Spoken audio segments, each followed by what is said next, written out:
Mic check.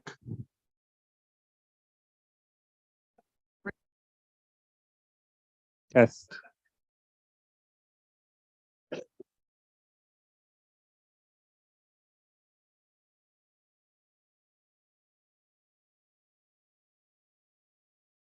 Okay, good evening, everybody, and welcome to our July 31st meeting of the West Perth Council. Just before we call the meeting to order, I'll ask council, and I guess if they so wish, we'll have a moment of reflection. And I would ask that you keep in mind the Van Bakel family. Certainly, former mayor's wife passed away last week, and I think it would be fitting if we remembered them in our thoughts and prayers at this time. So we'll just have a moment of reflection.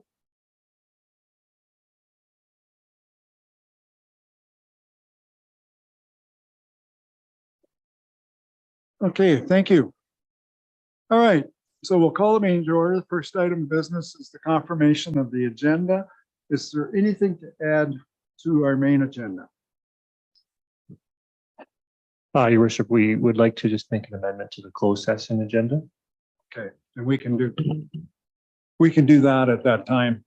All right, so the recommendation then is that West Perth accept the agenda as presented. Moved by Councillor Rose, seconded by Councillor O'Donnell. All those in favor? Opposed, if any, that is carried. Is there anything in, or does anybody have a conflict of interest with anything on the agenda this evening? Okay, don't see it. If you find that you do as we go along, you can declare it at that time. So we have a number of items on the consent agenda. We have 11, I believe. Is there anything there that anybody would like pulled and discussed separately or more explanation about it? Councillor Foster? I'd just like to make a notice that for 4.4, the 4.4, the Russeldale corner, they're open for any comments on what their proposals, and they're due by the 7th of August. Okay, so noted. Deputy Mayor Jankowski. Thank you, Your Worship. Through you, I'd like to pull 4.8 Police Services Board minutes of May 24th. I'd like to pull that out for a separate discussion, please. Okay. Do you want to deal with that one first? And we can deal with it, and then we can pass the whole agenda. No, at your pleasure, Your Worship. So Police Services Board, the minutes for May 24th, and I'm going to speak to the part of the minutes that discuss the vandalism in the community. And not very often that I'm going to speak out like this, but I think I need to say something. I'm annoyed. First, I'm speechless, and I'm annoyed with the amount of vandalism that's gone on. Going back in the community, going back to January, cemetery gravestones at the Catholic Church. But it goes beyond that, like graffiti at the tunnel of the Henry Street Bridge, on the bridge itself, damage to the mature trees at Ketterson Park. We purposely moved the footprint of the pavilion to save those trees. And then somebody decides it's a great idea to rip the bark off the tree. So now our recreation department has had to spend time and money to try and put a protective wrap to save those trees. Attempts to damage and burn the new pavilion. And then recently I observed the signage at the arena. There was a function here this week where we had different people coming from out within the community and outside the community walk by. There was a sign that had graffiti on it with a racial slur. Like, enough is enough already. Like, this is an embarrassment to our community, and I realize that it's a minority that are responsible for this. And I think it's just time to, as council, to ask the community at large for their support. If you see damage being done to our public buildings or private property, please report it. We have staff We have bylaw enforcement officers. We have OPP. Just coincidental, they're here in attendance this evening for another presentation. We have ways to deal with it, but it's clearly not enough. We need public support to stop this because our community can do better. This is a great community. And it's very upsetting to see a few people spoil something for the enjoyment and the pleasure of not only ourselves, but our visitors to the community. And we spend valuable tax dollars on these public facilities for everyone's enjoyment. And I just wanted to express my concern about the vandalism that's present in the community. So that's all I had to say at the moment, Your Worship. Okay, thanks, Dean. I think we could still leave that in our agenda package. I'm just wondering if Acting Staff Sergeant Cookston has any comments or you want to say anything at this time. I'm not trying to throw you under the bus, Barry, but if you want to say something, by all means do so. Thank you for your comments. Of course, we as police officers in the community, and there are many police officers that work here in West Perth that do live inside the community. We are concerned about it too, but I can tell you that we have, starting with the damage and mischief at the cemetery, there were people that were arrested for that. They are presently before the court.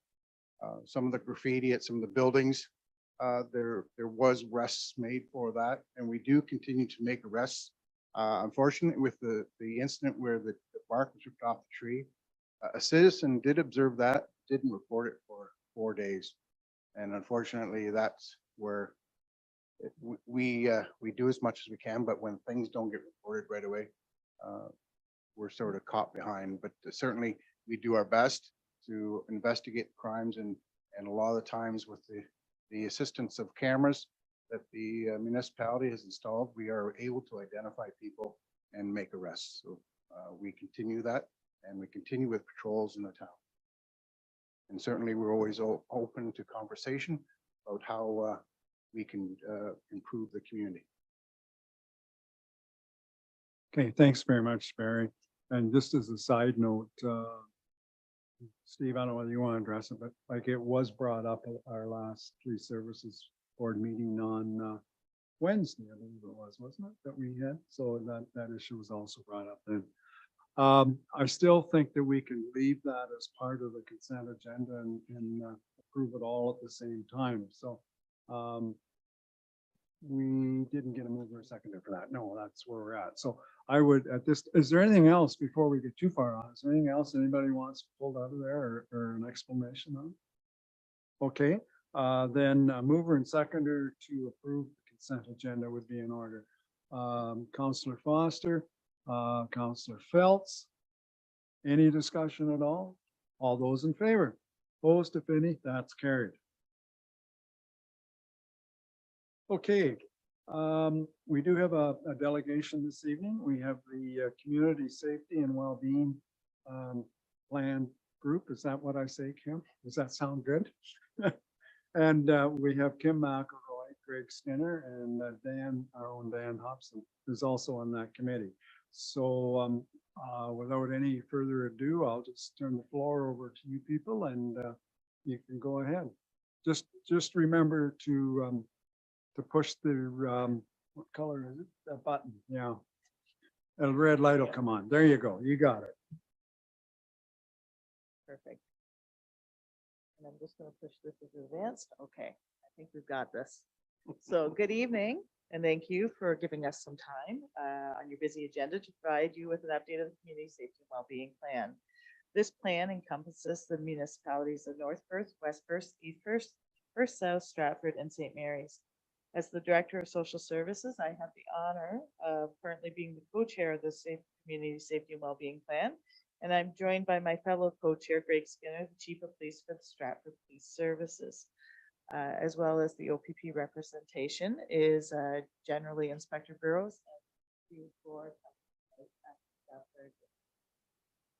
We know that many of you have seen this presentation on the plan itself, but we thought it would be beneficial to give you a high-level overview of why we have this plan what priorities have been set by the plan, and where we are to date. We don't need to tell any of you that our communities are changing. There's more diversity in our population. There are more vulnerable people needing support. There are more frontline services required to respond to issues relating to mental health, addiction, homelessness, family violence, and self-harm. And these issues are more complex and require the development strategies, programs, and services to help minimize risk and improve the overall feelings of well-being in our communities. Add into that the rising cost of policing, and everyone should realize that we cannot arrest our way out of the issues we are facing, and we need a more collaborative, cooperative response model that engages all service providers. The Ontario government made community safety and well-being a top priority, and legislation required all municipalities in the province to have a community safety and well-being plan in place by July 2021. The municipalities in Perth County chose to come together and create a single plan as we collectively identified that our municipalities had more similarities of need rather than differences. The government heard the concerns of Ontarians about the need for safer communities and recognized that community safety was a shared responsibility. As you will see in the pictorial, the response to community safety is multifaceted through social development, prevention, risk intervention, then lastly, incident response. I know we can all agree that incident response is the most costly ring in the diagram, and by bringing together multi-sectoral partners, breaking down silos, and finding more efficient ways of utilizing resources, we are better able to identify, evaluate, and proactively address issues to mitigate our need for incident response. So currently, we have leaders from approximately 20 organizations across the county, including the CAOs or their delegates for each of the 6 contributing municipalities, coming together monthly to talk about emerging issues, initiatives being implemented, challenges that need to be considered, and identifying any gaps in service delivery.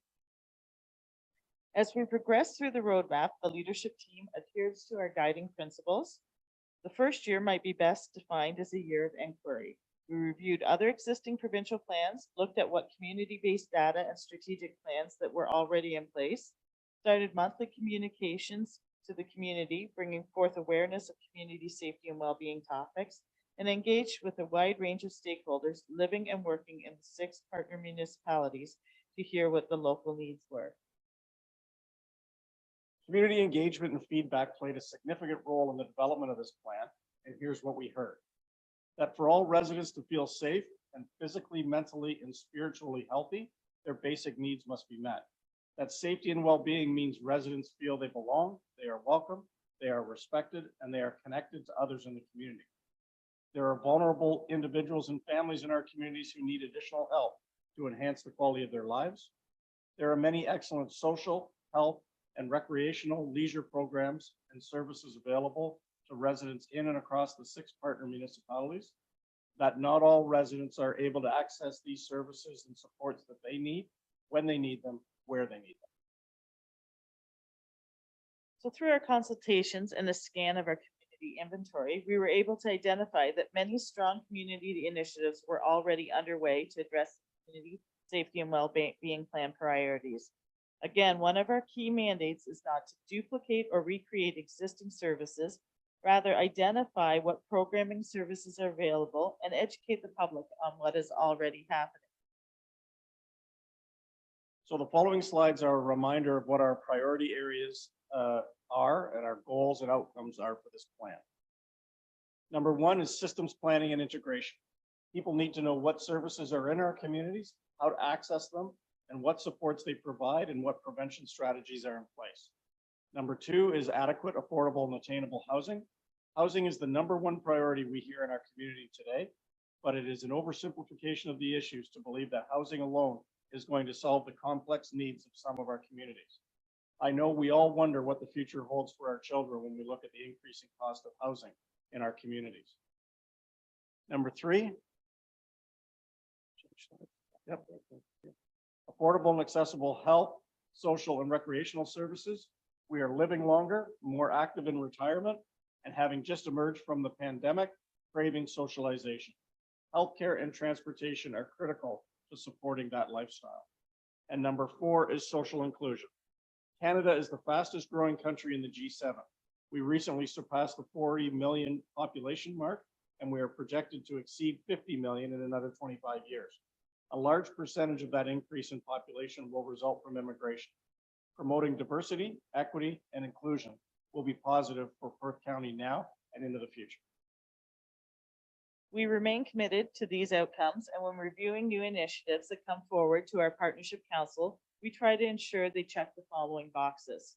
Does this increase coordination and collaboration between the services? Does this improve access to the services? Will this provide a greater alignment on key safety and well-being issues? Will the outcome reduce demand on emergency and crisis services? And are we enhancing system planning? So here are some of the Partnership Council successes, but acknowledging that we still have much work to do. We've utilized funding sources to create 3 positions to address the needs of community by creating partnerships between multiple stakeholders. One of the newest one is the paramedicine program with Outreach, as well as having community navigators with social services. We have formed a countywide communications committee, a countywide data analyst and analysis working group, and we have begun investigating ways that we can build support for youth in conjunction with the Building Safer Communities initiative. We have brought forward the need for lived experience panels so that we have a holistic view of the community safety and well-being. And we've relaunched the situation table with a focus on individuals with an acute elevated risk and in need of intensive multi-agency supports. And we've enhanced the mobile crisis rapid response team to provide greater access to mental health supports in the community to individuals and families in crisis. And those are just a few of the programs that are in place to support community safety and well-being. This slide shows that through collaboration and partnerships, we are able to leverage investments for enhanced programming, providing stronger communications to educate the public on the work being done, as well as come up with evidence-based approaches so that we are able to measure our successes within programming, as well as identify where the needs are and identify ways to address these challenges. So often I hear from the community that when it comes to the visible social issues, that nobody is doing anything and nobody cares. And I would suggest that the exact opposite is the reality.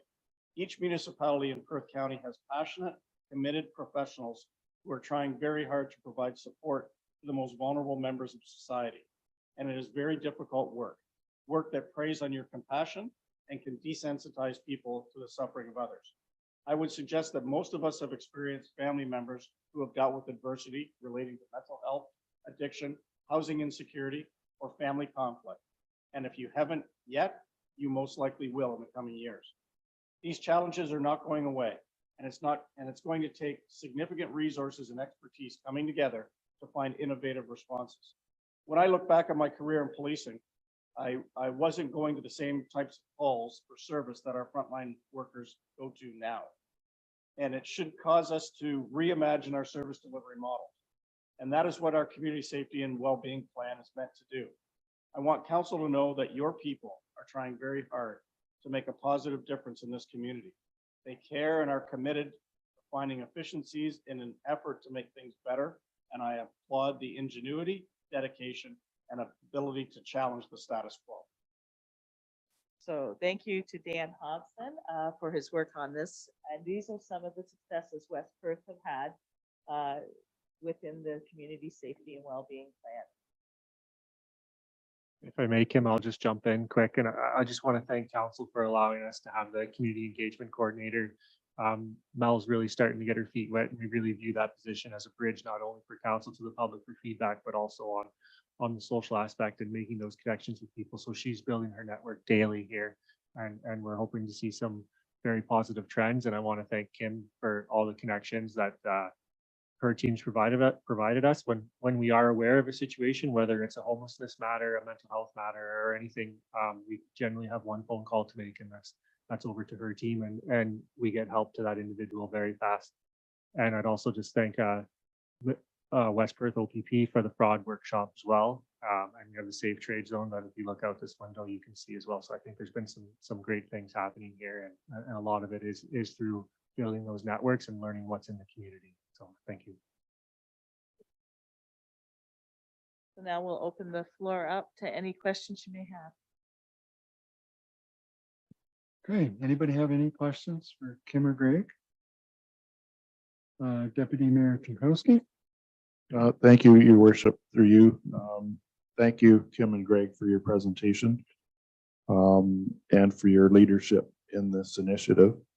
Just one question was regarding the mobile crisis rapid response team for mental health. How does somebody get in contact with that team? Like, what's the procedure, the process to? I'll turn that To over link to, it. through your worship. I'll turn that over to Barry because we all have different ways and means of getting involved with MCERT. So I want to make sure that it's specific to your population.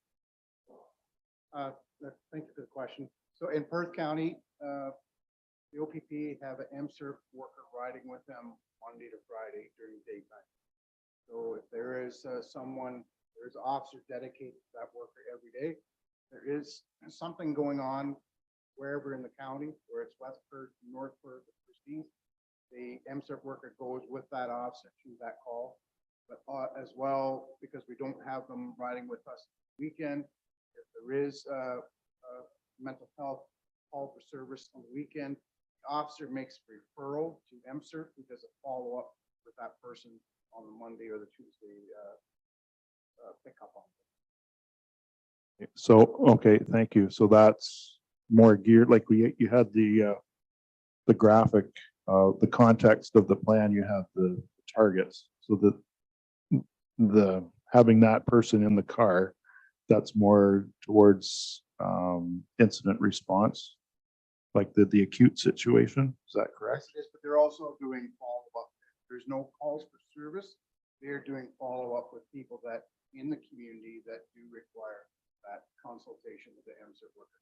Okay, because I'm thinking like before it gets to a critical point there, if how does that person find the help they need? I guess is where I was the reason for my question. Well, we do have people in the community that MCERT are aware of, and there are, in fact, they try and get in touch with that person before they have a mental health crisis, and offer them services and make sure that they know if sometimes people forget they have appointments, reminding them that they may have an appointment with a doctor or with a counselor.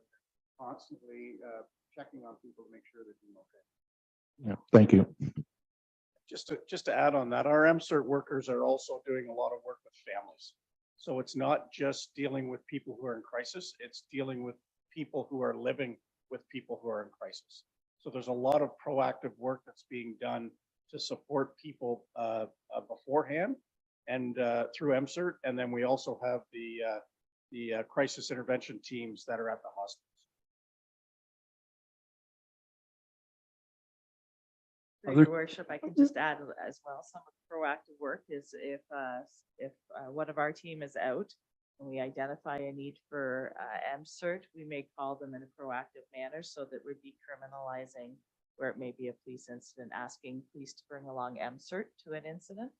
So that's another way that we look at things. Okay, other questions? No? Okay, again, I want to thank Greg and Kim. Drawing a blank. Oh, Barry, sorry. That happens once in a while, Barry. For your input here tonight. And again, thank you very much. Okay, at this time, I'm going to ask Greg Bordas to come ahead and just introduce himself to us. I should have done that at the start of the meeting, but yeah, anyways, better now than never. So Greg, the floor is yours. Oh, thank you very much, Mr. Mayor. I know you have a long agenda and I won't take up a lot. I've met all of you individually, and it's a pleasure for me to be here today looking at taking the role of the Chief Administrative Officer as of the 11th of September. Met a few of you more than once, so thank you so much for your time and your effort. I'm very honored and privileged to take this role, and really looking forward to coming in and serving in that particular capacity. And certainly, it's a big set of shoes to fill. I know Jeff's been here and quite capable for quite a number of years. And so that I look forward to sort of having the baton passed on to me. And Jeff is only a phone call away in order to find him. And he's certainly served this particular council and community very well. So a chance to meet the staff today, all of the members of council today. And I certainly thank you. And hopefully we'll be seeing a little bit more of each other's as I take on the role in September. So everyone have a great summer and be safe over the summer, spend time with your families. And if there's any questions, Mr. Mayor, I'd certainly be pleased to answer. Okay, any questions for Greg at this time? They'll have a couple months to put them all together. Anyways, thank you very much. And by all means, you're welcome to stay, but I do realize that you've got a bit of traveling to do tonight. So you just feel when you want to leave, you just leave and that'll be fine. Thank you so much. And thank you for your hospitality today. Good. All right, moving on. Next item then is from planning. And the first one that we have is a consent application, file number B27. And I believe, Jerica, you're going to walk us through that one.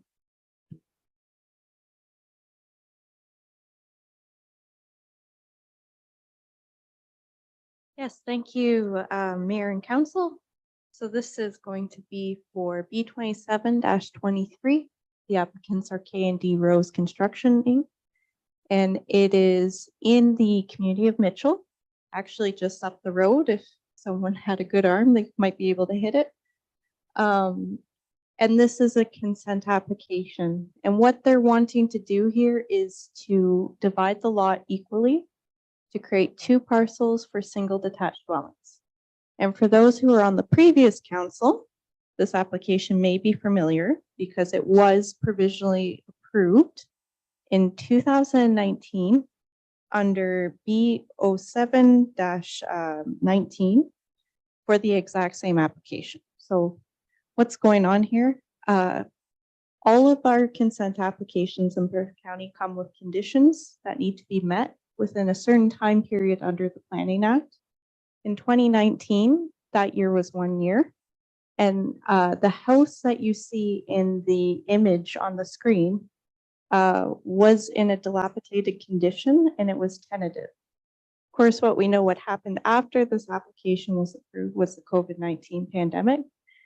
And there could be no eviction order issued at the time. So they had to get the resident out of the house in order to bring the house down.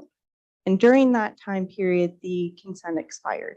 And unfortunately, there's no way after the conditions of consent have expired for consent under the Planning Act to redo it or reinstate it. So they have to submit a new application. And that's what they are doing here tonight. There is no longer a building. They are in the process of developing the first residential house.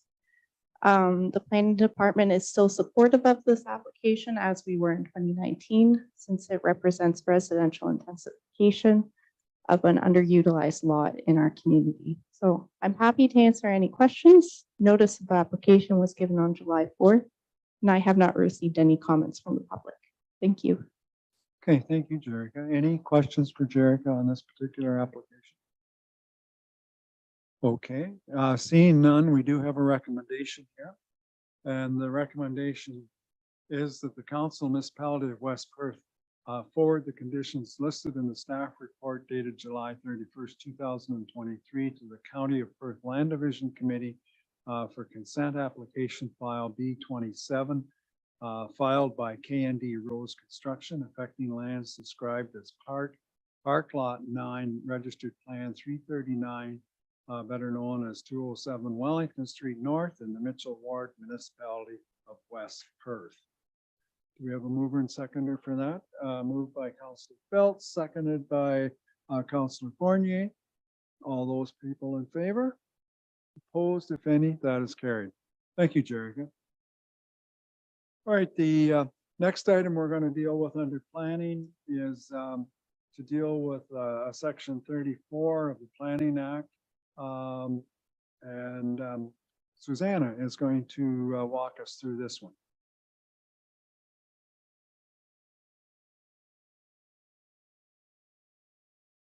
Thank you very much, Mayor McKenzie, and good evening, council. This is the rezoning for the West Mitchell plan of subdivision. Public meeting for this file was held on June 14th, and we're bringing the application back to council tonight for approval, over consideration for approval. So the red star shows the location of the property at the west end of Mitchell. We go to the next slide. It's between the unopened Dungy Lane, which is to be renamed, and Wimpole Street, and the black dotted line on the slide now outlines the subject property. So this property is being developed for 106 residential units, which includes 18 single detached dwellings, 10 semi-detached units, 18 street townhouses, and 60 condominiums or in a little apartment buildings. So if you go to the next slide, please. This is the current zoning on the site, future development, and then the green strip on the east side of the unopened Wimpole Street is a R1 holding zone. And the final slide. This is the zoning, which is a bit complicated. The zoning is being changed to accommodate the proposed types of residential dwellings. And that is summarized in the top page of the top of the second page in the planning report. So there is a R2 special zone for single detached dwellings, R3 for the semis, R4 for the street townhouses, and R4 for the condominiums and a future development block. There's also an institutional zone for both phase 1 and phase 2 of a stormwater management fund. For the residential zones, the R2 zones, there's a reduced exterior side yard and interior side yard requested, and also an increased encroachment into the rear yard for decks for each lot. R3 also has a reduced exterior side yard and an increased encroachment into the rear yard for a deck. Townhouses have a reduced interior and exterior side yard.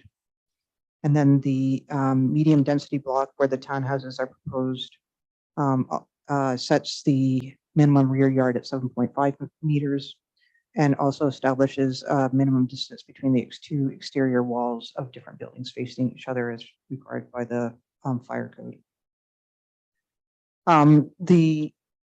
The planning considerations for this file are with regards to lot grading and drainage, and the applicant has submitted a swim plan in order to demonstrate that that can be dealt with. With regards to the reduced exterior side yard, there is a planning consideration with regards to site triangles. The applicant's consultant has demonstrated that they can be addressed, and the specific site triangles have been incorporated into the zone provisions. The concern with regards to the encroachment of the decks into the rear yard, this was discussed with the building department, and they're not concerned about any impacts on lot grading and drainage because the decks will be above ground. And then finally, with regards to the swim plan, it was applied for as a special residential zone, and the planning department has drafted this zone in consultation with the planning consultant and advised them that it would be more appropriately zoned to a special institutional zone to permit a swim plan only. All of the zones have a holding zone on them, H with a special 11, and that is to require that a development agreement, a subdivision agreement to the municipality's satisfaction be registered prior to the holding zone being lifted and building permits being issued. You probably will remember that there were some folks who lived at 72 Coburg at the public meeting on June 14th, and the developer has followed up with those folks, and there is discussions about a fence going along that lot line to address the dust from the construction. So that doesn't involve the municipality. That's between the developer and the folks at 72 Coburg. So the department's recommendation is that council pass a resolution pursuant to 3417 indicating that no further notice is public notice is required, and that's because we're recommending that the special residential zone be changed to an institutional zone for the swim pond, stormwater management pond, as that's a change from the notice that was circulated. It would be appropriate to consider a 3417 resolution. And then finally, that West Perth Council approved the zoning bylaw amendment for this property. Okay, thanks, Susanna. Any questions for Susanna on that particular application? Councillor Phelps? Just on the aspect of the 60-unit condo, how do they figure out parking, like the allocation for parking on something like that? Because when you're talking about 100 and some people in that area, it doesn't look like there's a lot of space for buildings and parking and you know, again, we don't have public transit, so, or taxis or.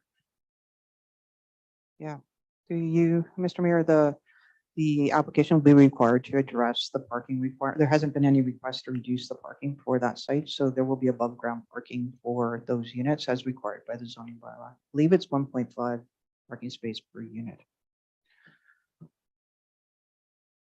Any other questions? Council Fournier? Through your worship, question for planning department and for council, I suppose.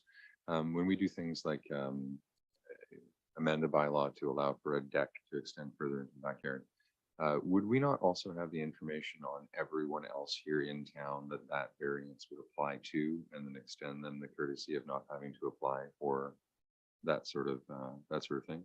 If we're amending it for one group, do we have the information available to tell everyone else in the same circumstance? You just got a bigger deck if you want one. Through you, Mr. Mayor. Yeah, this is a great question. So this is a site-specific zone. So the special zones that are outlined in the zoning bylaw amendment would only apply to the subject properties. So it won't apply to everybody else with a deck in town. That would need to be considered on a site-by-site basis. But just applies to these properties. We have done it previously on a subdivision. Bob Scott subdivision up here, we had to do the same thing because the decks were too close to the backyard, side yard, or whatever it was at that time. I just can't remember, but we did the same thing with them and just applied it to the whole subdivision. Any other questions? Okay, if not, we do have a recommendation here.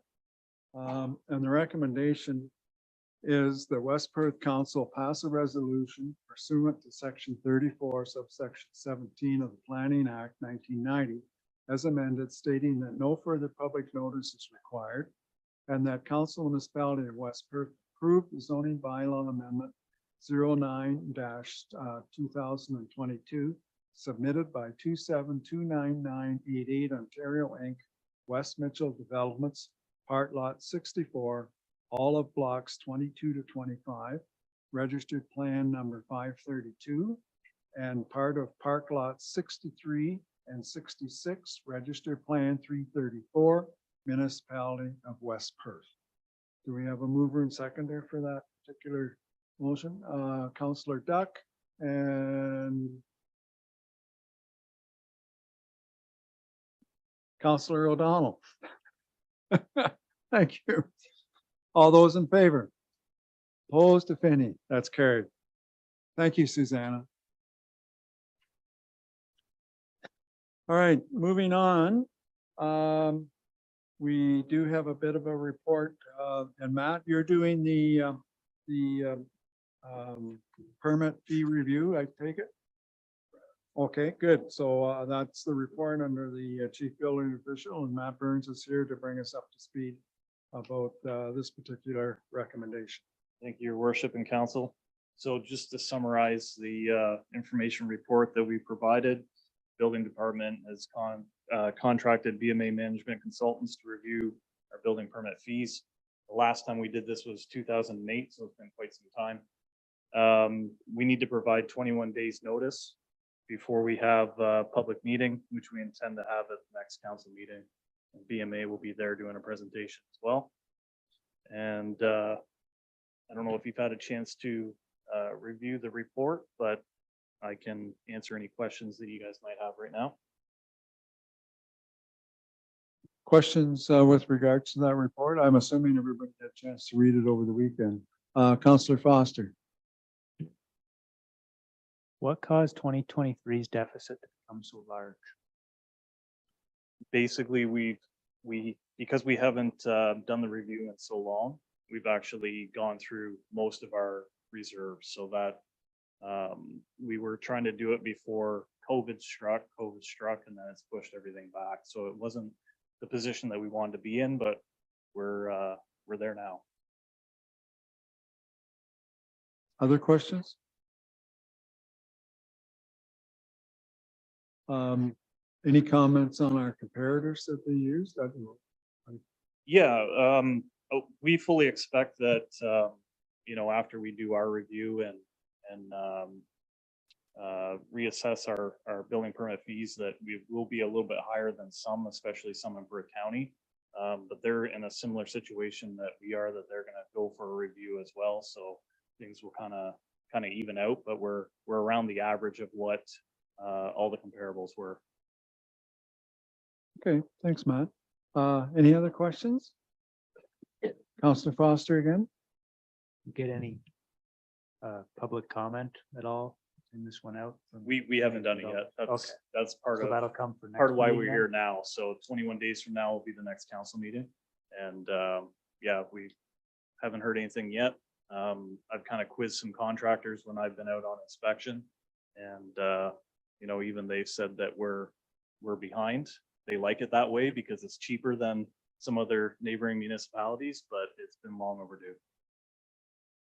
Councillor Vink? Would it be appropriate, Mayor McKenzie, to have any personal invitations to that public meeting?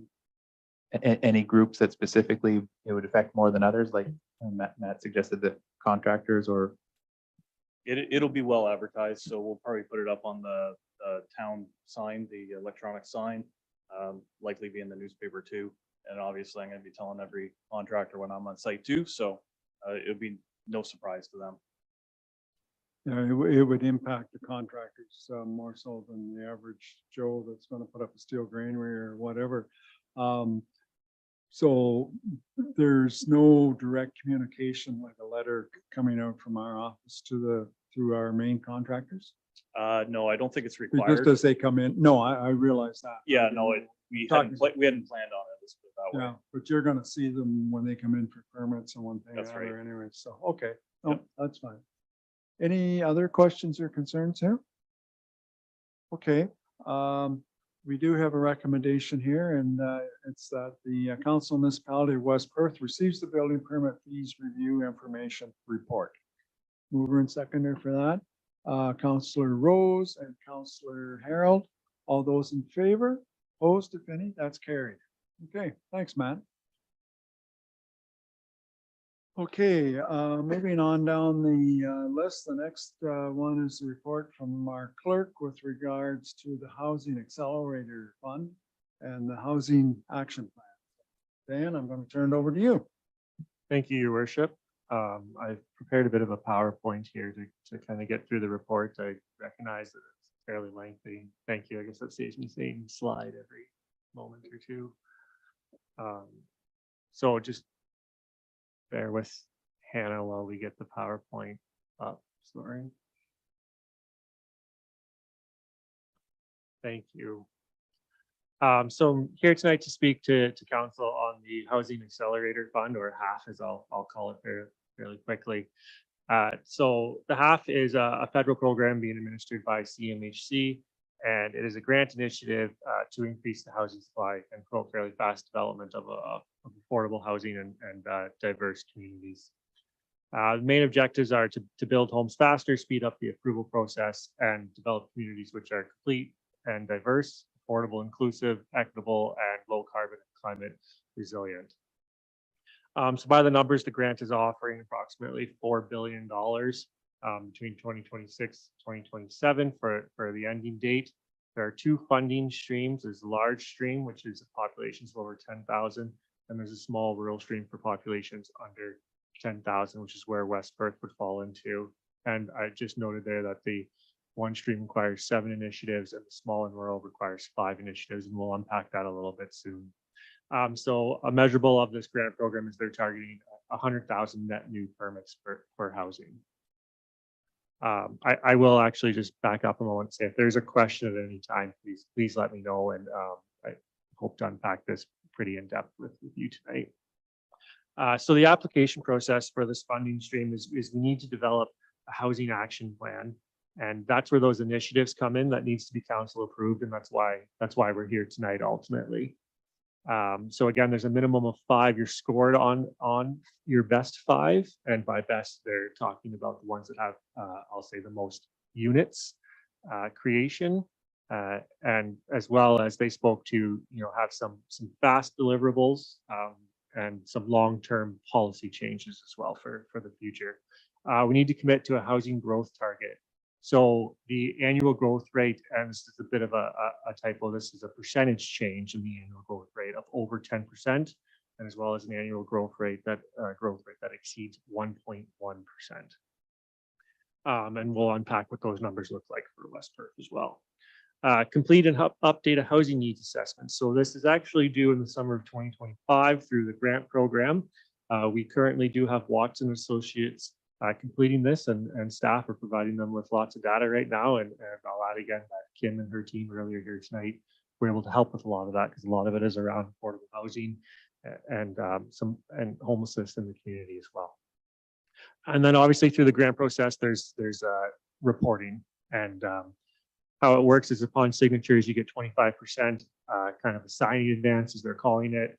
And then every year on, you get the remaining 25%. So the funding for the grant, so there's a base funding, which is approximately $20,000 per unit. So that's a house is 1, a semi would be 2, an apartment would be however many units are in that apartment. That's what we're talking about. We're not, unfortunately, talking about bedrooms. There are additional funding based on that as well. So there's a multi-housing top-up, they're calling it, which is another $15,000 a unit. So it could be, there's basically 3 categories within there. So within 1.5 kilometers of rapid transit, we won't qualify for that one. Where we can qualify for this multi-unit housing is for the missing middle, and that's what they're calling anything less than 4 stories. Or as well as like a row housing, secondary suites, additional dwelling units, duplexes, things like that. And other is another stream that we may qualify for, and I think that's just anything that would be greater than 5 stories and not meet any of the other metrics. So the other top up is affordable housing. So that's an additional $19,000 per unit, where those households, yes, Council. I was just wondering, is this money only available to like large developments, or if Joe down the block here has enough space to build an additional dwelling unit, can he apply for $20,000 towards that project as well? So the way the funding works is it's actually, the funding would go to the municipality. So for every unit above and beyond what our average normal growth is, without half funding, our projections would then grant us the $20,000 per year. So Joe's house down the road or dwelling unit down the road would qualify. That's to the municipality, and how the municipality is going to utilize those funds that we get through this program is what we're kind of here to discuss tonight through the housing action plan. Again, does this only apply to serviced lots in the municipality, or does this apply to some of the smaller hamlets that don't have water or sewage? Units in the municipality. If it's a house anywhere, where it doesn't apply is it's based on a StatScan definition or StatCan data set of what residential is. So assisted living or long-term care would not apply. But if it's talking about a unit, a livable house in a rural area, it certainly qualifies. Thank you very much. Okay. So I will just note at this point, these funding amounts. So again, what you could get here is per unit, you could get your $20,000 base, you could get an additional 15 if it's a missing middle. And then on top of that, you could get an additional 19 if it was an affordable unit. So it could be quite lucrative for in funding that way. And these amounts are just estimates based on the volume. So if they get a lot more applications than anticipated, those numbers are subject to change.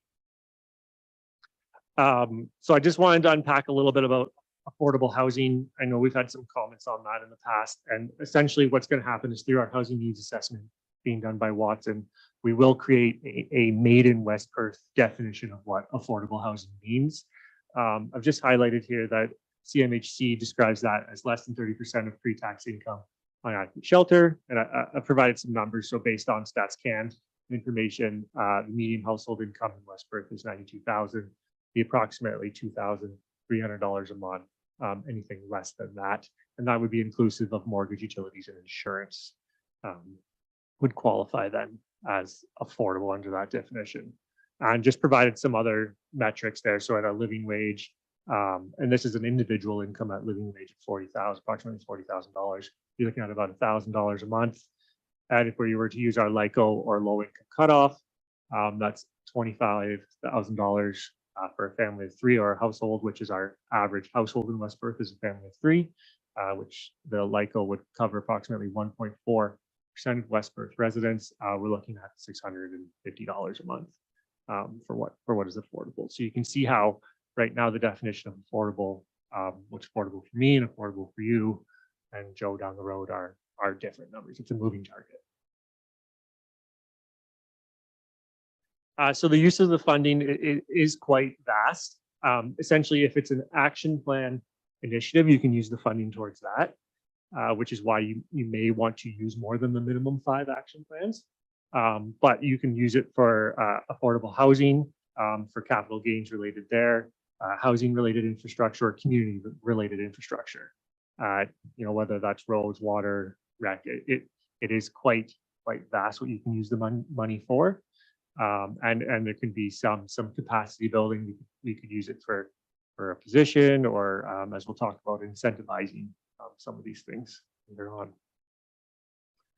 on. So just to look at the minimum funding projection, I guess I'll call it, and our Watson study is going to really help us get to what we can expect this number to go up to, but this is kind of a worst case scenario in my opinion based on my math, and I'll preference that by saying I'm a clerk.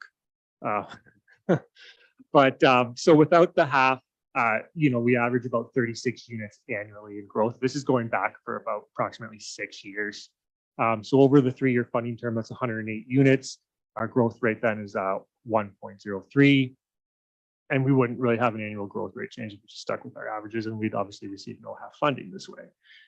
If we make an application to half and we are successful, what we can expect to see at a minimum, again, where we're basically meeting that 1.2% target, which is a additional 18 units annually. Again, the minimum that we would see is $360,000.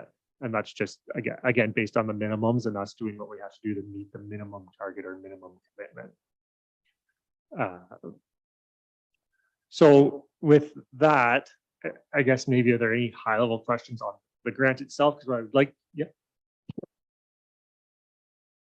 How are we proposing to encourage more development? Is staff going to be contacting developers and saying, hey, we've got this field that we'd like turned into a bunch of townhouses. We've got some money for you. Great. I think we can talk about that now a little bit, and we'll lay out how we're proposing that one by one. And maybe if there's any questions on that, each initiative, we can talk about that. But we've certainly had conversations across the county with other staff at different municipalities and what they're doing and what they've heard. And I know CAO Brick here is anxious to tell you all the great conversations he's had. No, he's not. Actually, I just have one thing I want to add. Can you go back to that last slide? I think Dan meant to say 18 units over the 3 years rather than 18 units annually.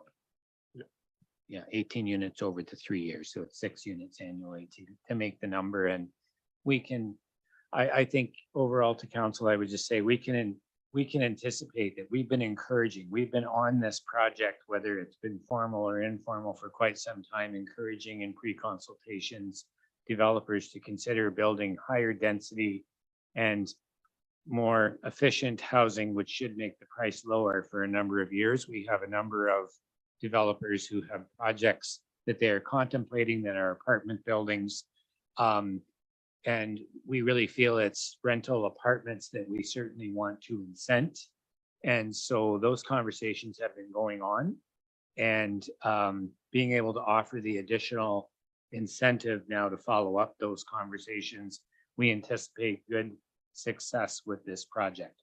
And I would only add that we obviously want to get it into the grant. We want to get out there and promote it. A lot of these details will come after we apply for the grant, because applying for the grant is to tell them what the vision is. The specific details about how we will use the amount per unit and those kinds of things will come when we find out what approval we get. And this is like many other grants. There's an opportunity out there. We have to apply for it. We have to hope that we have a really good application and get it on the first try. If we don't get it on the first try, we have it in the can ready to submit the next time. And also there's other grant opportunities that as they come along, we will use the foundation that's built for this application to apply. So that's all I would add to Dan's presentation. I just want to say Dan's really kind of stepped into this and done all the webinars to get the background. It's a unique funding model, which I think is kind of a brilliant way of doing it. It's a bit hard to visualize how we turn the potential incentives into dollars and how we retain some of it to run a program and how we flow some of it through to provide actual cash incentives. Those details need to be worked out. And I think we'd be remiss also if we didn't mention that we worked really close with North Perth on the development of this concept. And we had a brainstorming session with North Perth where we kind of hammered out the overall package, and our packages are going to look slightly different, but we did actually collaborate with them, and Jessica McLean at North Perth has done a lot of heavy lifting, and it's an example of really good cooperation between municipalities. Okay, thank you, Jeff. So the housing action plan. So this is what we're really here for tonight. As Jeff had mentioned, this is going to be high level. We're not going to have the details of this ironed out yet, but these are what we want to do, and we want to sort those details out throughout the grant process, and they would be milestones throughout that process. And frankly, that's how you're eligible for these initiatives. Is it can't be an initiative that's already completed. Any initiative has to have key milestones delivered through this funding period. So with that, I'll kind of jump into that. Well, sorry, I guess I had a great slide. I thought ahead of myself. We need a minimum of 5. We're scored on the top 5. Having more than 5 opens up additional funding sources or funding uses, as I talked about, having more initiatives. And the initiatives were provided by CMHC, and we had to identify kind of an action item that fits that initiative. So the first one we have is Affordable Housing Community Improvement Plan. So this would be a study undertaken and a document developed that would really outline incentives. And our vision right now at this level would be that we would use some of the funding received from this program, and that could be up to council of how much, to incentivize and stimulate private sector developments and the ones that we want to see. So we could focus that on affordable housing and those missing middles. We would look to include the entirety of West Perth as the designated improvement area. So any developments in the rural area would also qualify under these incentivizing. And just to put everyone at ease, that this is authorized and a tool through the Planning Act. And a good example regionally around us that has one of these in place already is Goderich has one of these in place already. So at a high level, that's initiative 1. So I don't know if there's really any questions at this point, but yes. Would this apply to barracks? You have farmers putting up barracks on the property for immigrants. Is this a citizen-specific program or a density-specific program? I think that's to be determined by council at a future date at what council wants to incentivize. So if council want to incentivize the barracks or a communal concept, I think it is something that could be qualified under the grant. But again, we're looking to keep it at this high level as we're going to develop the community improvement plan. That certainly qualifies us under the grant. And then what that community improvement plan would incentivize is ultimately to be determined at a later date by council and either through the work of a consultant or perhaps internally through staff if I guess at this point, the new CAO thinks internally we can do it. Okay. I do think this would be our most impactful, and I've kind of put them in order that way from initiative as what I think will have the best impact. And really, again, it is wide open, whether it's facade improvements in the downtown core or anything like that, right? Like we can incentivize anything. It's just the money's going to be flowing through units. Again, we always have to kind of go back to that. Initiative 2 is what we're calling a municipal land disposition of affordable housing redevelopment program. So again, we're looking to identify municipal assets that are suited for mixed use redevelopment. And we're looking to explore partnerships to cultivate mixed use development options. So whether that's us perhaps financing a development on some other property, whether that's a partnership to redevelop an existing property, and how and what that looks like. Again, we don't really know yet. What we're identifying in here is it's a municipal land disposition. So we obviously look to update our disposition policy and look to create some partnerships, whether it's with PPPs or anything like that. We are not allowed to put site-specific redevelopments in this grant program. So that's why, again, this one is left open to the full land bank redevelopment that the municipality currently has. Any questions on that initiative? Initiative 3, so develop policies and bylaws to increase housing density and promote the missing middle. This is kind of, I guess, going back a little bit, maybe Councillor Fournier, to your original question about the decks, but we're looking to review the current bylaws and policies and basically identify some red tape reduction strategies. And we would look to heavily lean on our planning staff and identify things in there that maybe are a bit too restrictive or redundant in our zoning bylaws. Really, we're looking to create flexibility in the housing types and densities and what can be done with our zoning bylaw. We are looking to council to develop a density statement. And what that would kind of do is really just give planning staff and development staff a tool and a measure to compare to. You know, is this meeting that density statement? And for example, if it's not, if we have the community incentives in place, you know, well, we can inform them of that and maybe they'll increase the densities to get the incentive. Maybe they won't. A big aspect here as well is a public education program focused, I guess, more on the public at this point to just identifying the community's housing needs and again, the available supports and initiatives. So people know, basically it'd be just combating some forms of NIMBYism and things that we've seen in the community towards higher density and redevelopments. Any questions on initiative 3? Just maybe a comment on, like, looking at the numbers, it's a little bit, it sounds like a lot, but when you get into multi-unit buildings or levels, you incur other costs rather than duplexes, triplexes, which is alarm systems, elevators, all that expensive stuff that your typical house doesn't have, right? And I'm wondering if, like, instead of public education, why aren't we talking to the people that are building, that know the costs of the building, and say, what is this incentive program like? Is it something that you're going to bite at it as appealing? Because if we go to the public and everybody goes, oh yeah, that's great, and we go up to the builders and the builders goes, well, why would I do that? I can't even pay the bills. And I kind of think sometimes we're going backwards at this. Let's ask the guys that know what it costs to actually put a building up, what they have to get for rent. And because, I mean, when you're talking $695, somebody's got to subsidize that to build a building or renovate a building. At $1,000, somebody's got to subsidize that to build a building. And I'm not sure $20,000 is enough subsidy, or $1,900 to go low income rental is enough to offset.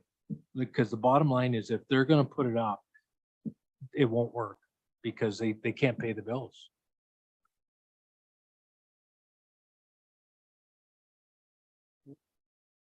To dovetail into Councillor Phelps's comments, from the builder's perspective, we also need to engage the employers.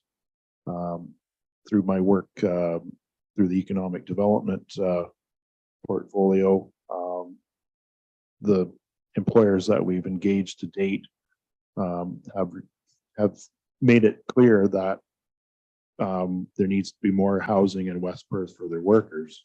So as a consequence to dovetail with what Councillor Phelps is saying about the builders have to recover their costs, there also needs to be a similar conversation with the employers,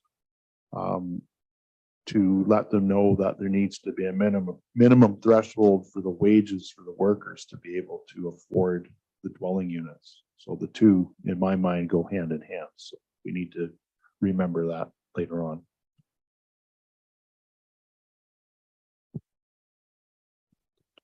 Thank you. I do think we certainly have an avenue for public education towards the builders, and we'll get into some of the capacity building in another initiative as well, to speak to that.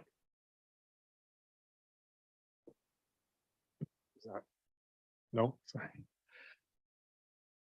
So streamlining planning approvals.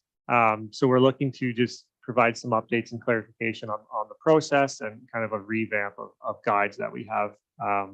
So I've noted here the pre-consultation process and planning process guides to update them. A countywide phase 1 archaeological study is being planned, and that basically will tick a box and identify areas where a phase 2 is required. And if not, it's kind of a service already done for those with applications for development. Through this initiative as well, we're also looking to support the completion of our transportation master plan and servicing master plans, which can help planning staff provide feedback and comments on planning applications received. And as well, we're looking at internal case management capacity review. And what we're talking about here really is looking at current staff, current staff tasks at hand throughout the development process, because we're a bit spread across the board where certain tasks through this development process are falling on different people in different departments. So we're really looking to internally streamline that.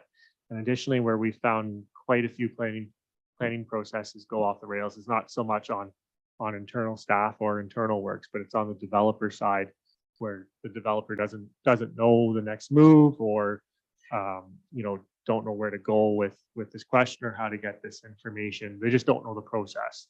So we're really looking at a way to put that white glove service on and essentially do some more, be proactive with our developers and kind of, hey, we're really waiting on this. We need this. Can we help you get this? How can we help you, I guess, just move through this process a lot more quickly? And that would basically be initiative 4.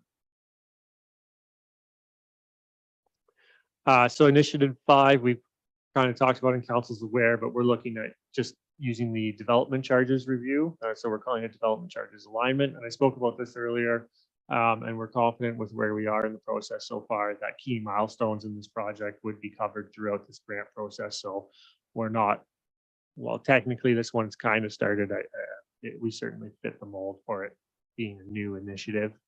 And really we're looking at using our development charges throughout that review, again, as an incentive and a strategy for creating desired housing stock, and whatever else really council's direction or however council wants to see development charges go based on the review. But we're looking at a full update on our development charges bylaw. So initiative 6, an underdeveloped or vacant land unit tax. We're looking to initiate a study to investigate the merits of this tax or this disincentive.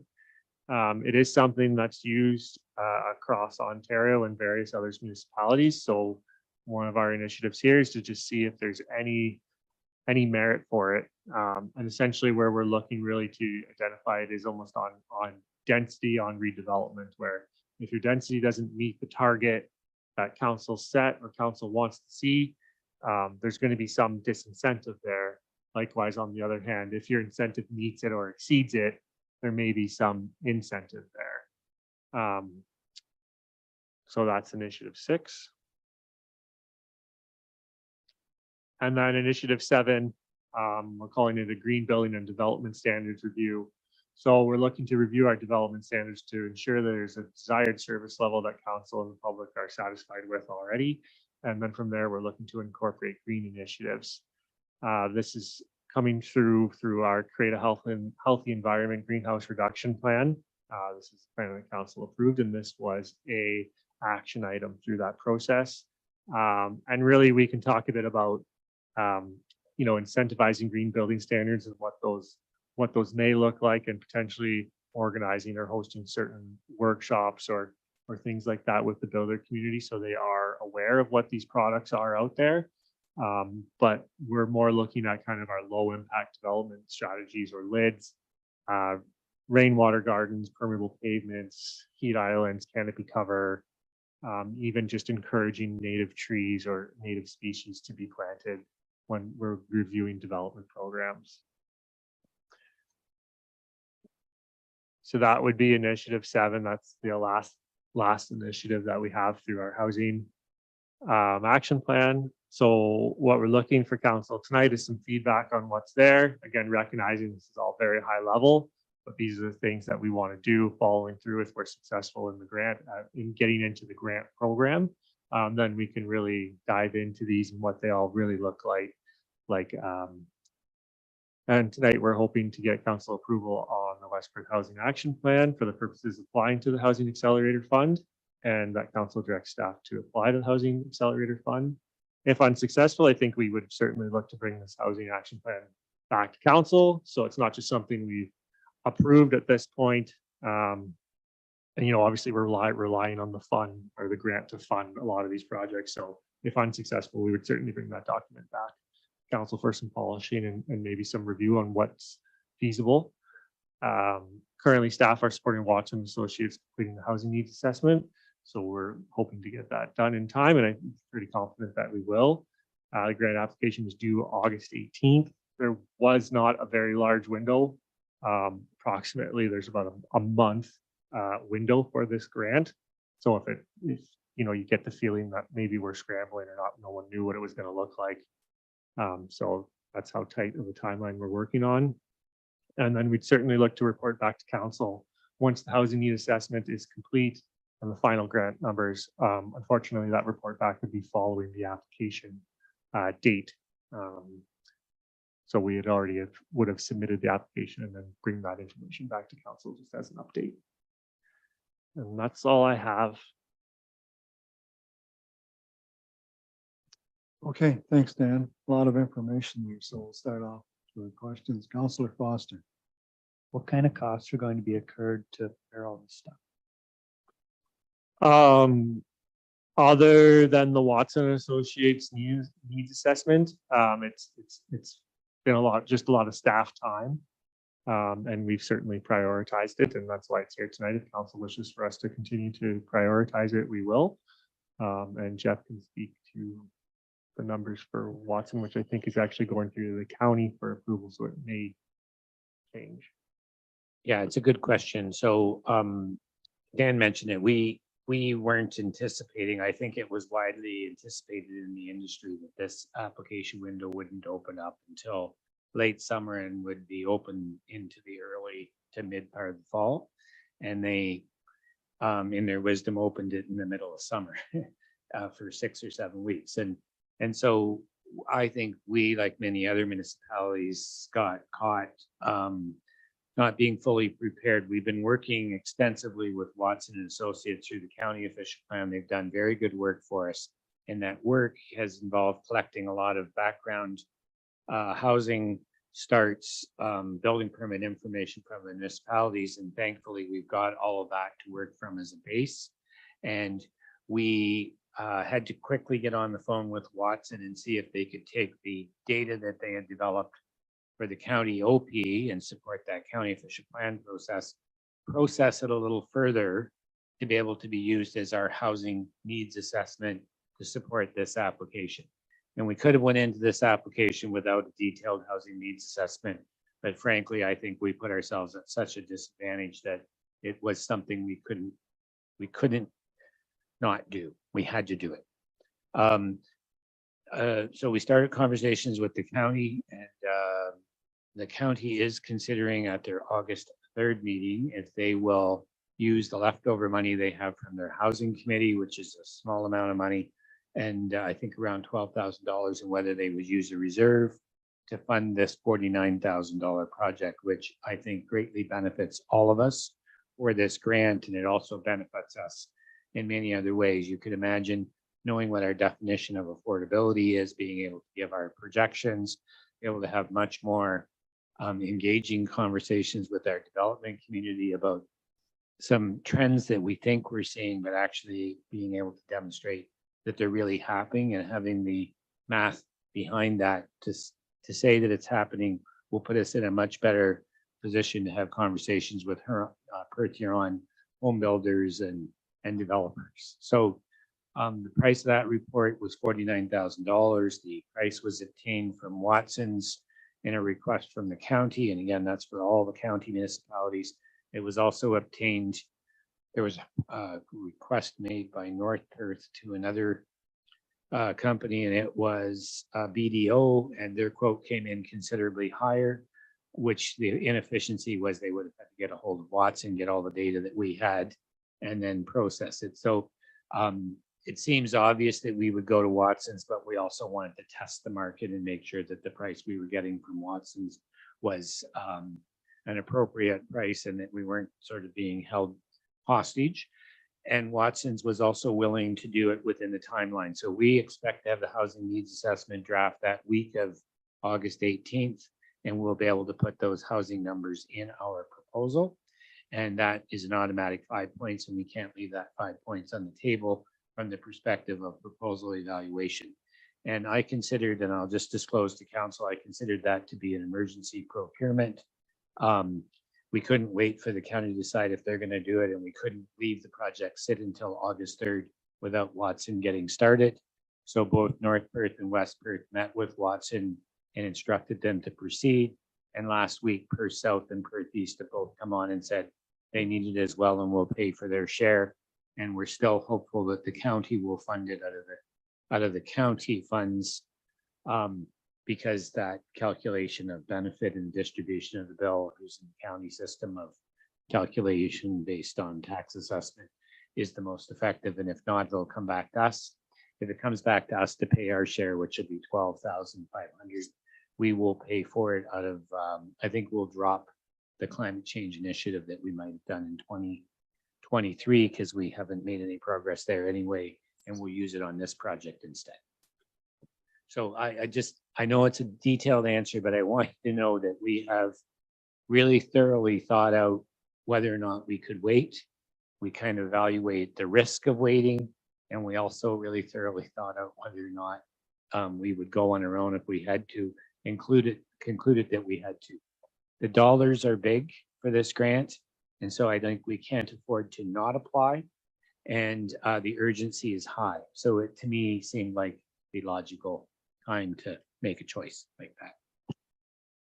Councillor Foster? With such a tight window, will that be a benefit then if we have a decently well-made plan, because other municipalities might not be as far along and can't get one together? Then? Yeah, the pessimist in me would suggest that they might kind of have dropped it on this window to make sure those that can be ready, get ready and make it a priority. I'm not sure if they think those things out to that level of detail, but I think that this being the first round and this making it, and everyone's dropped things here.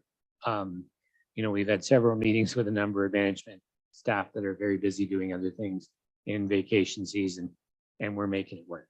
So, because I think we have to. Other questions? Councillor Phelps? If we miss the first round, then the next round is like, do they have a date for that second round or no?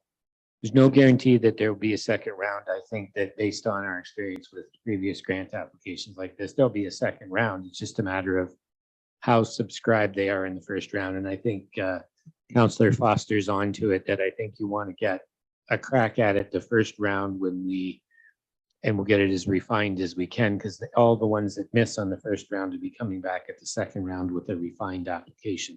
So it is grants. These grants require some risk. It's like consultants that write proposals and only get, 30 or 40%.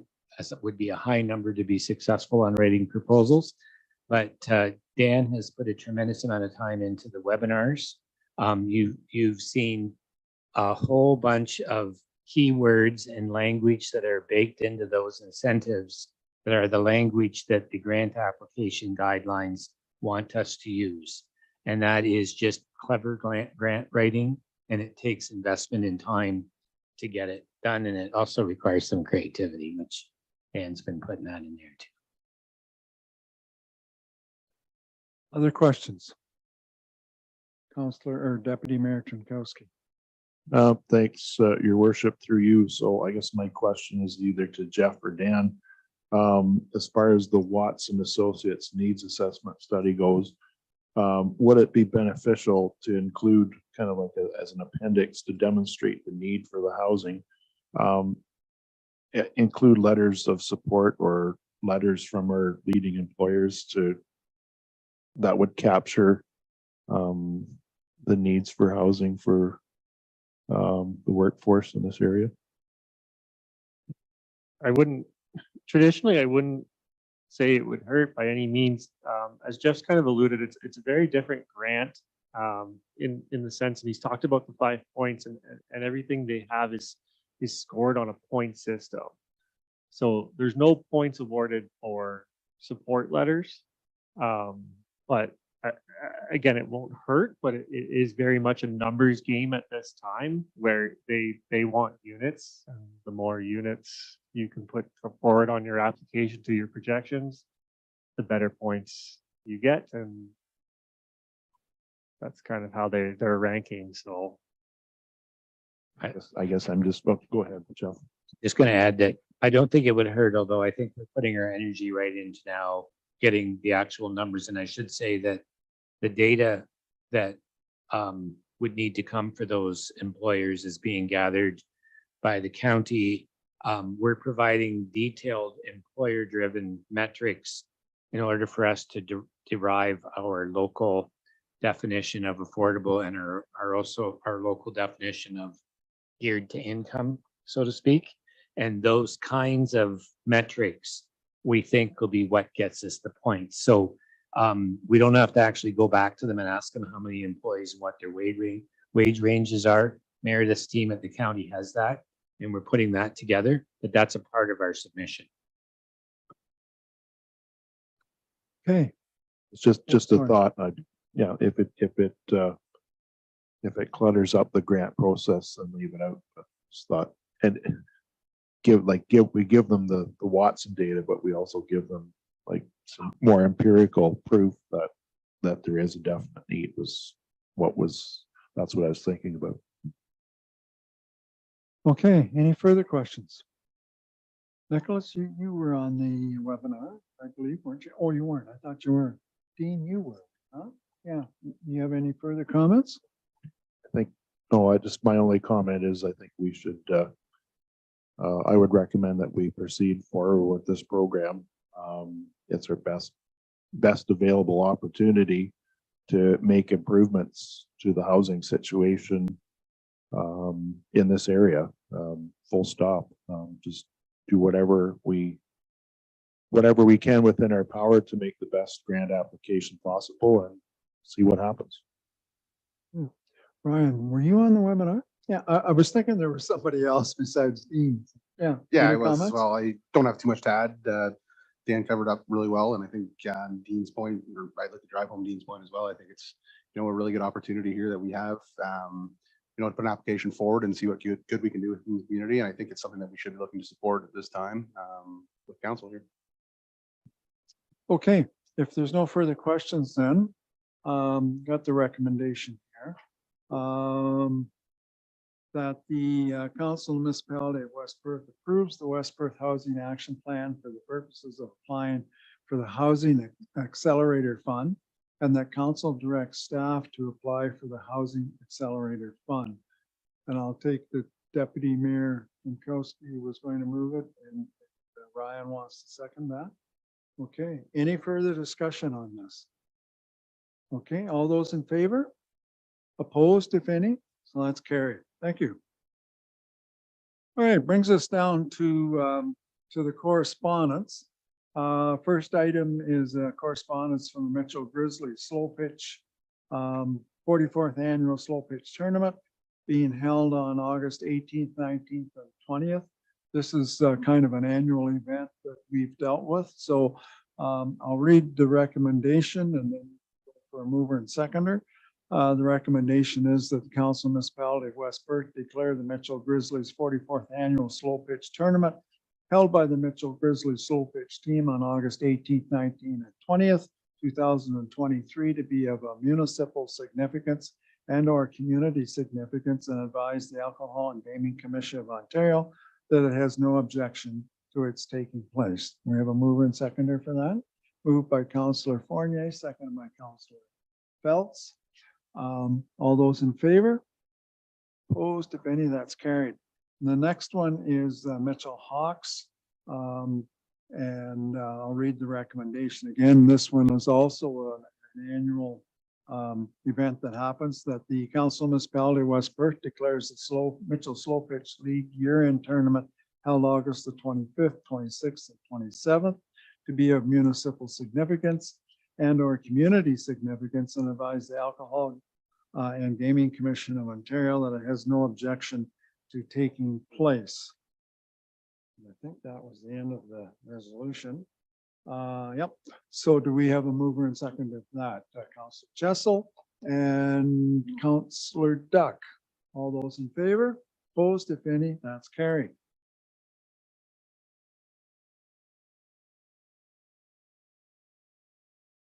We do have a letter, was enclosed in our packet from the credit union, requesting our permission to host an outdoor fundraising event on August 30th at 105 Ontario Road in Mitchell.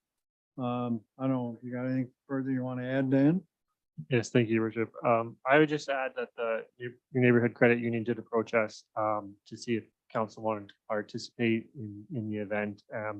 And through Mellon and community engagement, we thought it would have been a nice little kind of easy kickoff for us to get some community engagement out there if we could get some council buy-in, where kind of we frankly don't have to plan it, and we could just maybe support it through some support of the ads through the day. So I would just put that out to council that I know Mel's reached out. We had some uptake, but I just wanted to make council aware that if council were so to direct us to do so, we could support it a little bit more as a mini community engagement event for council. We have one more council meeting before that date, so we could get a sign-up sheet, and when Dan isn't working, we can maybe find somebody else that will fill in. The hours of, yeah, I know, I think it was in the letter. It's during noon hour, 11 to 4. Yeah, so we could, we could put maybe somebody in there for an hour at a time. Oh yeah, like we don't need to know tonight. No. We can approve that they can do it. Yeah. And then we can have a sign-up sheet or whatever for the next meeting and decide what you want to do then. Any further discussion on that one? Okay, we do have a recommendation that West Perth approves the request submitted by your neighborhood credit union to host an outdoor fundraising event on August the 30th, 2023 at 105 Ontario Road, Mitchell. And there was one thing that came to mind, and I didn't have a chance today to go back and look at it. They had a tent, and they had the size of the tent. Was it 10 feet wide? 10 by 10. So how much room is left on the sidewalk if somebody wants to go by there in a wheelchair or a scooter? Well, yeah, I don't know. I understood, like, maybe you know more, Dan. It's usually right on the sidewalk, but they've never had a tent before, have they? Have they? Okay, all right. Okay, no, that's fine. It's just something that I thought of. Bill, you had a comment? No. Yeah, okay, all right. So that's the recommendation. Didn't get a mover second yet. So mover and seconder for that we allow it to happen. Councillor Fournier and Councillor Harold. All those in favor? Opposed, if any, that's carried. Okay, and there's a letter here from Fadius Concrete Products and one of a letter of support from the West Perth Library Board. Do you want to further talk about that, Dan? Like I understood like it came up under notice of motion, but I understand we're going to refer this to budget. Is that what we're doing? I think my recommendation at this point of time, unless Council Fournier has anything else to add, is that council would defer, or sorry, council would direct staff to look at potentially approaching the county to take over and or insure, look into community insurance for the plot or parcel that status is secured here through the county. So there is a community garden run by the county. We've had some conversations with them, and as I understand, status now has received permission. I'm kind of looking over at you, Councillor, forgive me, but I believe that's ultimately the ask here, as I understand it. Almost. The county doesn't seem to actually run the garden. It seems to be a local community group set up by Jerry Kale something like 20 years ago. The county's also expressed a desire that this be the last season that particular community garden be available to the residents of the community in that location. Taking that into mind, also the relatively inaccessible nature of it, you have to go through the county public works parking lot or there where they store all the machines. So it's not exactly a great place for people to be swinging into. I was hoping that, given that I'm seeing a lot of interest from some of the businesses in the area in having green space for gardening available for their employees, that we could designate a half acre somewhere here in town or an acre somewhere here in town just for that. Because we have an awful lot of space for other things. A half acre is a very small slice of the green space that we have available dedicated to something like that. So that's why I asked for some letters of support, because having employee gardens is very much in line with what an awful lot of companies are talking about, what they should be doing with wellness programs, healthy eating programs, and all the rest of that. So what I want to see is enough space for the businesses here in town to do that, or for residents in the new apartments that we're putting up to actually have the space to go out and grow their own vegetables. Salad is expensive. It's very cheap to plant seeds. So that's the idea. Thank you, Councillor. Sorry. Perhaps then, Your Worship, I maybe misread the situation, and by the sounds of it, 11.2 notice of motion might capture it well enough, where if we look to bring that exploring expanding West Perth Community Garden Program through the 2024 budget process, that would identify possible lands that could be used for the public and employees. So maybe for now we can just take that, I guess, just as a note, and we can respond to them following any decision on the notice motion. And I think in the meantime, between now and budget time, if there's some land that you think would maybe work, make a note of it, and then we can, look at it and proceed from there. I was hoping simply that the recreation department could take a look at the space that they have available and then pick, a half acre here, a quarter acre there, and let us know what is available. I would be picking a random after all. Yeah, we can mention Darcy and Sharon. Yeah, we've certainly had some preliminary looks at it. Frankly, we had it on the agenda. It was not a surprise to us that it was coming. So we've looked at some land, and like you've mentioned, accessibility, and frankly, our big concern is access to water. Is what we're looking for a parcel to present to you and to council. Okay, if no further questions or comments on that, we do have a recommendation that the municipality of West Perth accept correspondence as information. Have a mover and seconder for Counselor Duck and Counselor Jessel. You didn't put your hand up, but I'm taking your hand up. Okay. All those in favor? Opposed, if any?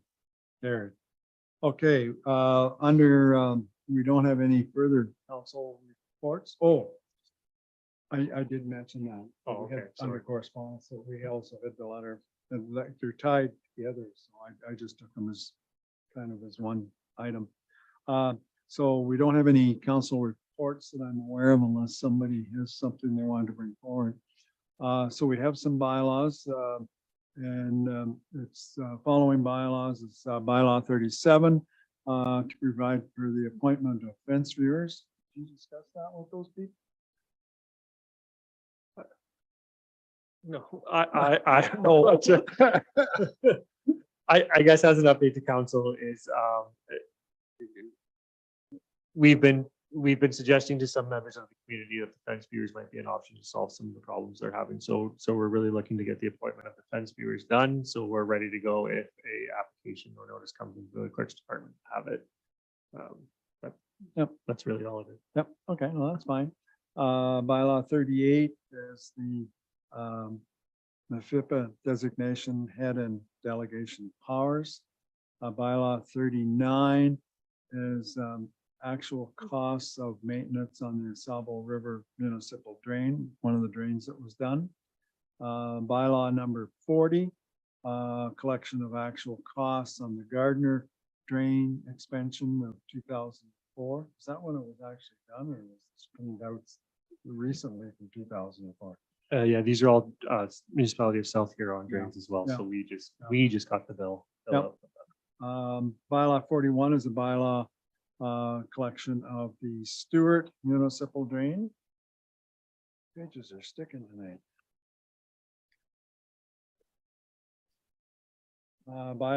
Zoning bylaw 285 is a bylaw to amend bylaw 100, 1998 as amended for the property described as part of lot 64, all blocks 22 to 25 registers plan, part of park lot 63 and 66 registered plan 341 Mitchell Ward Municipality of West Perth, and that's the West Mitchell Developments. And the recommendation is here. If I guess first of all, I'll ask, is there any questions or discussion on any of those bylaws? Okay. Yep.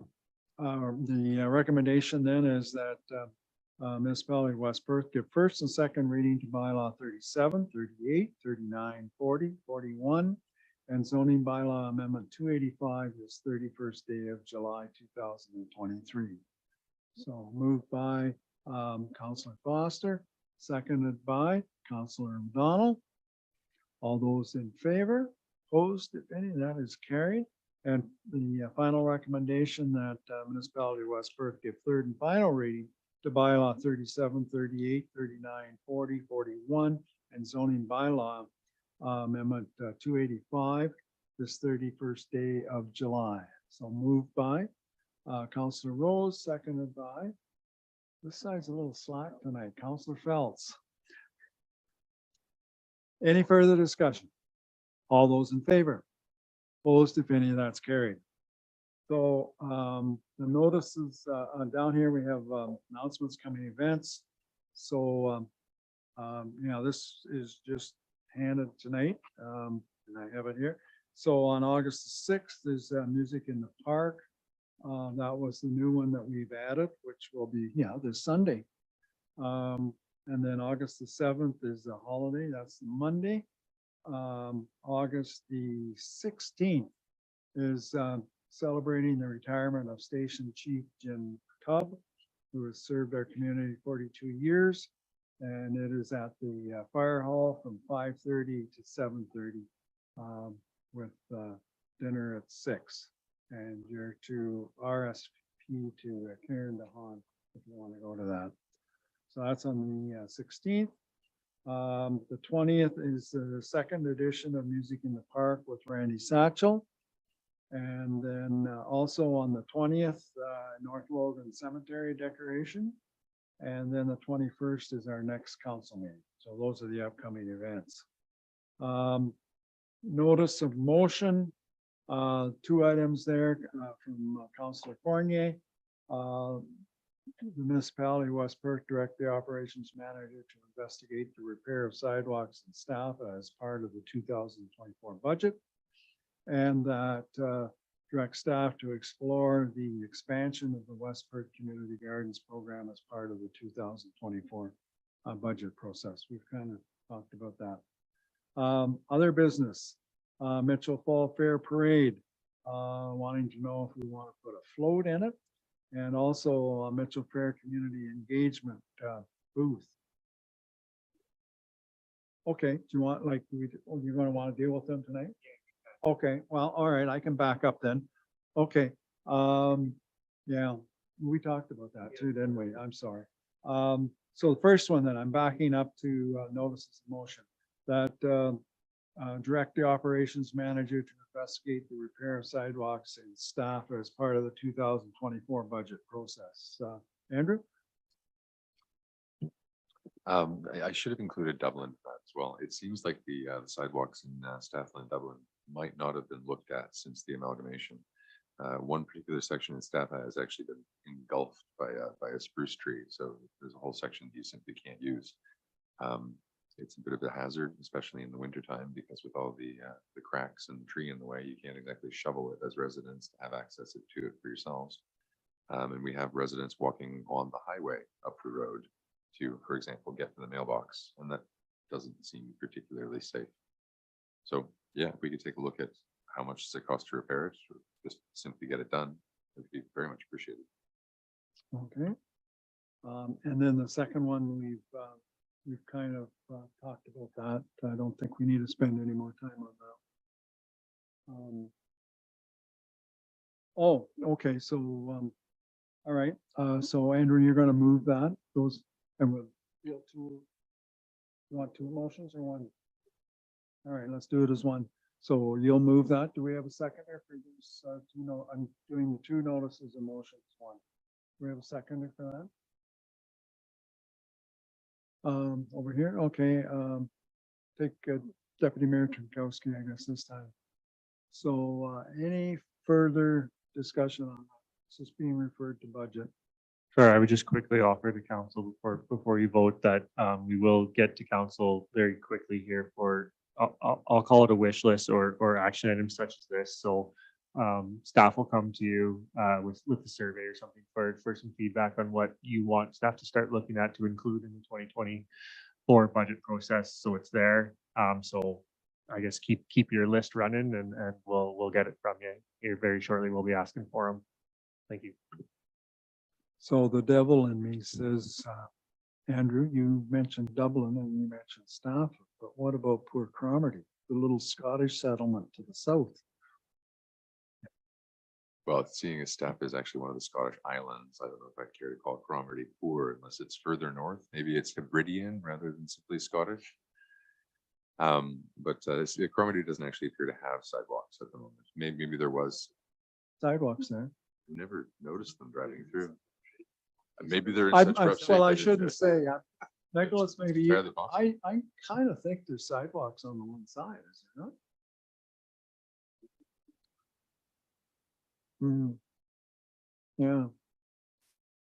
Yeah. Yeah. Okay, we'll just leave that. So moved and seconded. All those in favor of that? Very opposed, if any, so that's carried. Okay. Another business, Mitchell Fall Fair Parade Float. We'll break these up into two parts. So the Fall Fair Float. Dean, do you want to talk about that? Thanks, Your Worship. Yeah, I mentioned it to the mayor earlier in the month that it would be a unique opportunity, being that this is the new council term. We did the similar idea in 2015 with the new council term there to have the councilors on a parade float together, and I thought it'd be a good opportunity to get everyone together on a parade float for coming up for this year. So I guess the first question is, Well, there may be two questions. So how many people are around on Labor Day weekend? That'll be the first one. The people are going to be available. Okay, second one is, how many people want to work on a float and participate in it?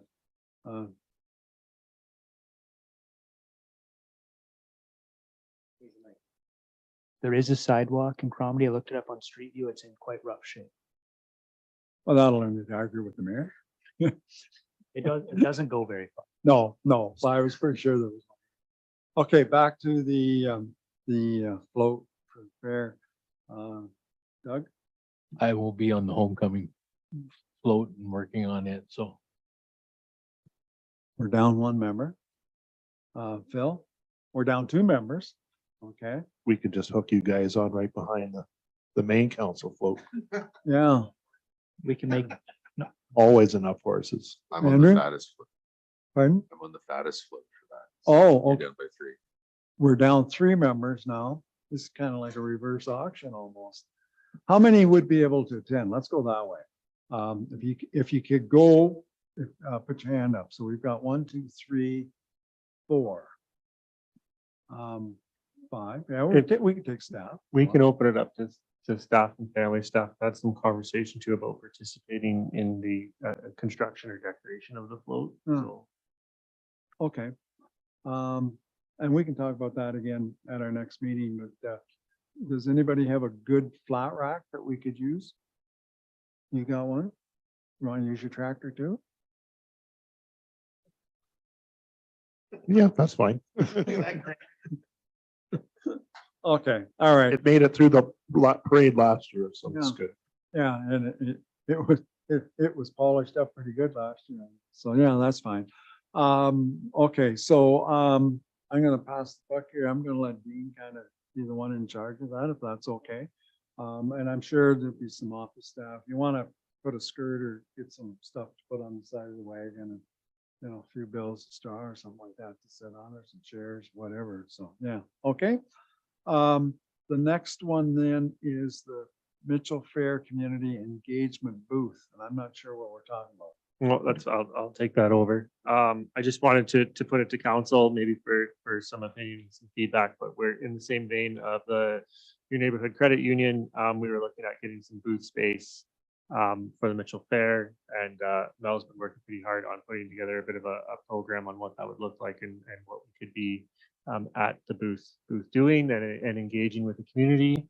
So, noticing that some people are away, we just were looking for council's opinion and feedback if they would at all be interested in signing up for an hour to attend the booth at some point during the fair or something like that. So it's not always staff that would be at the booth. And I think moving forward, it's likely something we would consider as a regular community engagement event.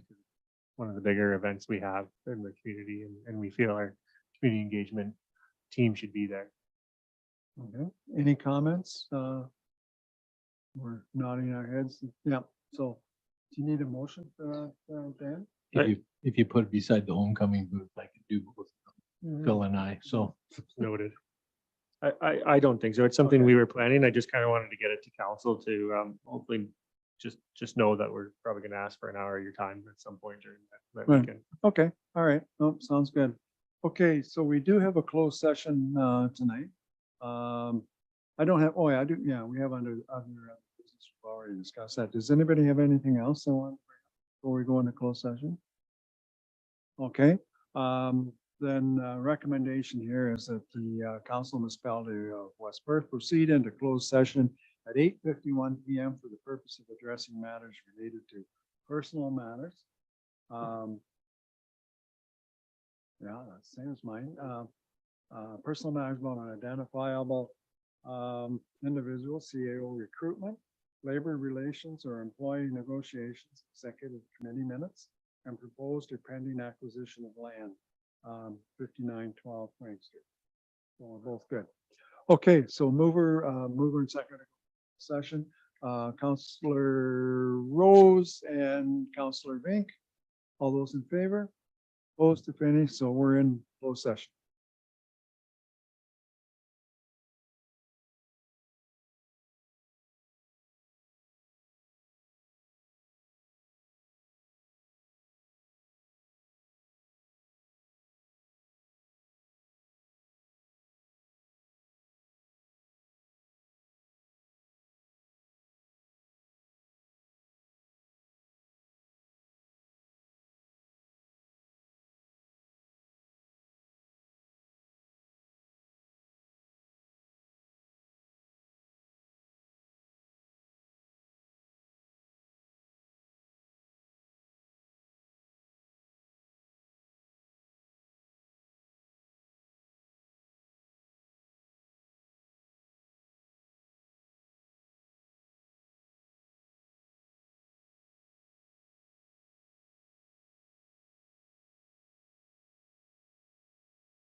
Okay, so we're out of closed session and we discussed the final update on our new CEO who will be beginning or start work here on September the 11th.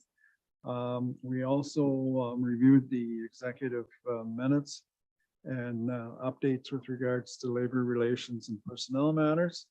And we also were informed of the new station chief for the West Perth Fire Department will be Ken Mondon. We also dealt with and the I'm not going to say acquisition of land, but disposition. Is that the right word? Yeah, of land. And we've offered a 1-year building clause plus a 1-year extension on that particular property. So that kind of sums up our closed session. The next item that I have is a confirmatory bylaw, and it's bylaw 42, being a bylaw to confirm the proceedings of the Council of the Corporation of the Municipality of West Perth. Reread a first and second time this 31st day of July. We have a mover and seconder, Councillor Foster, seconded by Councillor Harold. All those in favor? Opposed, if any, that's carried. And bylaw 42, 2023, being a bylaw to confirm the proceedings of the Council of Corporation of the Municipality of West Perth, we read a third time and finally passed. We have a mover and seconder for that, Councillor O'Donnell, Councillor Fournier. All those in favor? Opposed, if any, that's carried. And finally, a motion to adjourn at 9:31 p.m. Moved by Councillor Rose, seconded by Councillor Phelps. All those in favor?